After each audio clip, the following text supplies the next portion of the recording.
hungry, thirsty, shivering or sweating, alone in an open world environment where you might not be aware of the immediate dangers. This is how most survival games introduce themselves in the first minute of gameplay. From that point on, some progress into either a great or a terrible survival game. In this video, I'm going to give the survival game genre a critique, so when you're ready, grab your cup of tea, sit back, relax, and enjoy. The first of the survival games came to life back in 1985, starting off with a game named The Oregon Trail, released for the Apple II computer. In this game, you control a wagon full of settlers, and you travel on the, surprise surprise, Oregon Trail. The Oregon Trail is a 19th century route from Missouri to Oregon. Throughout the game, you are plagued by disease and other calamities to simulate and possibly even educate players of the actual dangers travelers faced back in the 19th century. Now, funnily enough, the list of survival games on Wikipedia is really small. Like, really small. According to their data, there were not many survival game releases during the pre-2000s. Be that as it may, these games did plant the seeds for modern survival games, and they were comparable to the usual craft, eat, sleep, repeat gameplay you see throughout the genre. Take Survival Kids for an example. The game had hunger and thirst mechanics, food spoil timers, caves you could explore, craftable weapons, and even a day and night cycle. All of that in a small package of a Game Boy game. Yes, a Game Boy game. Fast forward a decade and the survival genre started to bloom with games like Terraria and Minecraft, setting the standard for all survival games. Especially when speaking of Minecraft, this led into the birth of hundreds, if not thousands, of terrible clones and spin-offs, some of which even saw success. From my point of view, survival games overlap heavily with open world games, and it can be a really broad genre depending on how you're willing to categorize a game. Survival horror games also have similar aspects of gameplay, but usually focus more around you fighting off monsters and worrying about your health bar than worrying about where you'll sleep for the night. I'd say there are two main survival game types: survival games with a PvP focus like Rust, and survival games with a PvE or story focus like Subnautica or The Forest. And even then, I find it difficult to categorize a game like Ark Survival Evolved because it falls into both categories depending on the mods, playstyle, or server you enjoy. Nevertheless, I hope you can all agree with me that some survival games focus more around you fighting off the environment, and other survival games are focused around fighting off other players. The majority of the latter were released after the rise of multiplayer games, so post 2010. Now, what makes a good survival game?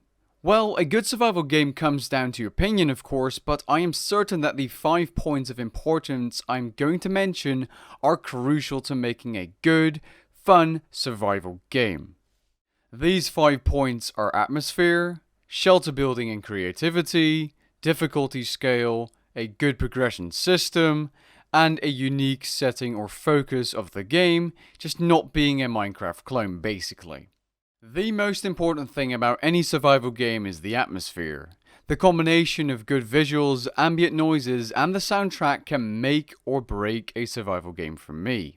A good example of a game that has mastered the atmosphere aspect is Subnautica. The feeling you get when you dive into an unknown underwater world for the first time is incredible.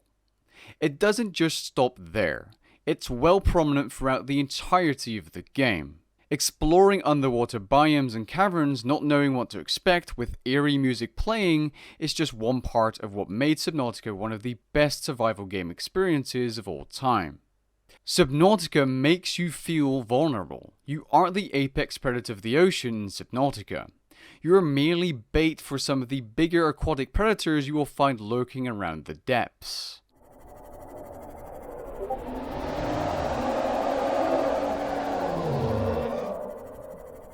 One of the best things about survival games is setting up camp. Creating your own safe haven or base from scratch bit by bit and then finishing it feels just like finally being able to go to the bathroom after holding in your pee for 3 hours during a school trip. Minecraft is clearly the pioneer of this category. You can literally build anything in Minecraft. The possibilities are endless. Games like The Forest and Rust lacked a little in the category by only giving you so many options to build because there weren't as many building items for variety. While games like Space Engineers clearly gave you much more to work with because it shows in the builds players have done. While not being an area of utmost importance, I do feel like a decent set of base building elements can add to the experience of any survival game, especially if it's a PvE only game. But why would you build a base if the game doesn't require you to because it's too easy? Which brings me to my next point, being game difficulty. In Subnautica you are never invincible and you will always stay vulnerable. Sure, you can avoid unwanted encounters easier as you play along, but you won't ever feel fully safe and secure. A lot of survival games end up being too easy late game, resulting in the main appeal of the game being surviving fading away as you start to thrive full Ed Stafford mode. Take Minecraft as an example. Minecraft, at least nowadays compared to Alpha back in 2009, is incredibly easy. And before you know it, it will not feel like a survival game as your food doesn't spoil, you can simply sprint away from most enemies during the night, and monsters in general aren't really a threat to you. You could survive without making more than a dirt hole in Minecraft. You do not even need a base at all.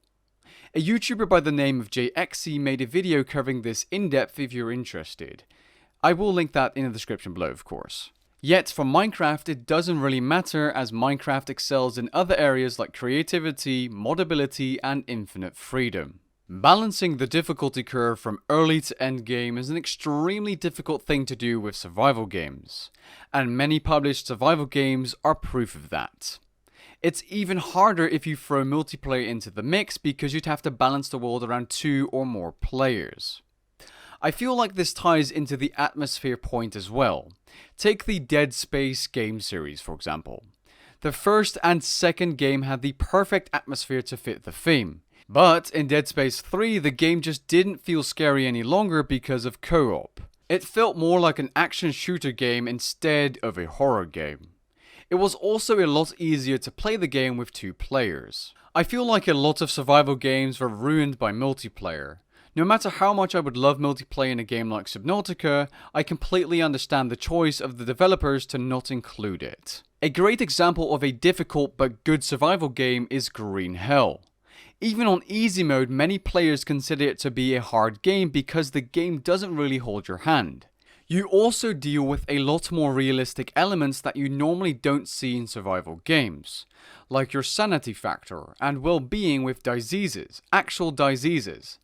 Most survival games only have hunger and or hydration mechanics. Now admittedly Green Hell when I first played it had terrible optimization and the FPS was just ugh, it was awful. But the game is a very good survival game because surviving is difficult and that's what the game is about. Really, a good progression system is important in any game because without one the game can get boring very, very quickly. A good progression system is one that doesn't feel like a grind yet fits the theme of the game. Upgrades need to be meaningful but must be balanced.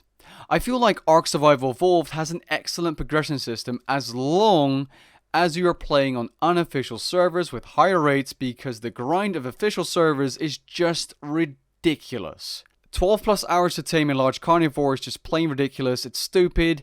Gathering things for like thousands of hours to make a decent looking base, no. 30 minutes for a dinosaur, a large dinosaur, would be more practical and fitting to the game, at least that's what I think, and that's why I always play on unofficial servers. In Ark, each upgrade can help you with your survival adventure, but it doesn't necessarily make you overpowered. You are still at risk from the wild dinosaurs roaming around the world. That was until they released the tech tier, which, let's not talk about that one. Aside from that, I think the progression system leading up to the end game is really well done in Ark Survival Evolved.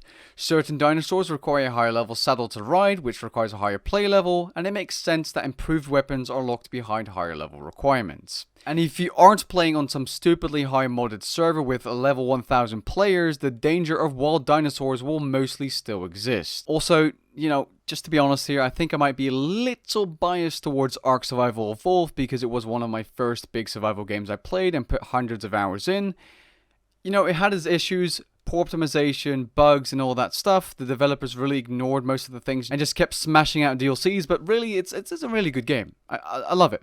Terraria is another good example of the progression system done right. You go from barely being able to jump and move around to grappling around a boss arena, blasting a boss with your 9-cat gun and flying in the air with your wings. The final point is really necessary to stand out in the modern age. Why would you want to play another one of those freaking millions of Minecraft clones out there? No one does. Indie zombie survival games are also getting a little old. Usually these games stay in alpha forever until they are either released after 4 years or more, or the development is just completely abandoned. Some examples of successful and unique survival games are Ark Survival Evolved, again because you had a focus of being able to tame and ride dinosaurs, aquatic reptiles and more. Subnautica had that underwater experience unique to Subnautica, and Terraria had that old school style 16-bit player versus environment experience. A survival game needs to stand out and be unique, otherwise players have no incentive to play it over another survival game that already exists. There are so many games that clone DayZ, Minecraft and even Rust. The reason there are so many crappy games in the survival genre is because they are an easy route for game developers because they do not need to worry about dialogues, level design, story and sometimes not even the gameplay. Most of these games are simply run and loot simulators with no real purpose. Some games I've played in the past were actually pretty fun, but that fun soon faded away because the games were simply far from finished. I have not played Myst Survival in a while, but that game absolutely sucked when I first played it. My younger brother liked it, but I just didn't see the fun in it really. The same can be said for 7 Days to Die, although being a much better game when compared to Myst Survival. Another example, but not necessarily a survival game, it's slightly different, was Dead Frontier 2. This game, for those wondering, was quickly abandoned after the developer realized the flop wasn't going to return the effort he put in. There was no depth to the game. I think the rise of crappy survival and indie games was partly due to it becoming a trend to release unfinished games. And of course, Steam Greenlight, which turned into Steam Direct.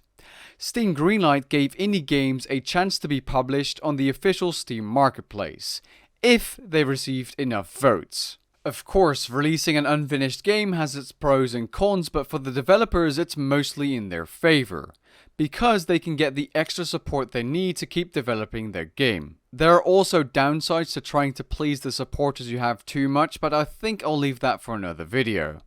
Some decently popular games that came from Greenlight are 7 Days to Die, Project Zomboid, and The Escapists. With that being said, there are some really good games out there in the survival game genre that can have you playing for hundreds, if not thousands of hours. Something I would like to see in a survival game is a game that is based around you surviving after a massive flood, something like post-Ark of Noah kind of thing, or has you playing as a certain creature that eats materials instead of food and water, or a first-person version of the Frostpunk game, or something similar to that, with you racing against time before a massive storm hits. Feel free to leave your thoughts about the survival game genre and future games in the comments down below, and leave a like if you enjoyed. Catch you guys in the next one. Peace.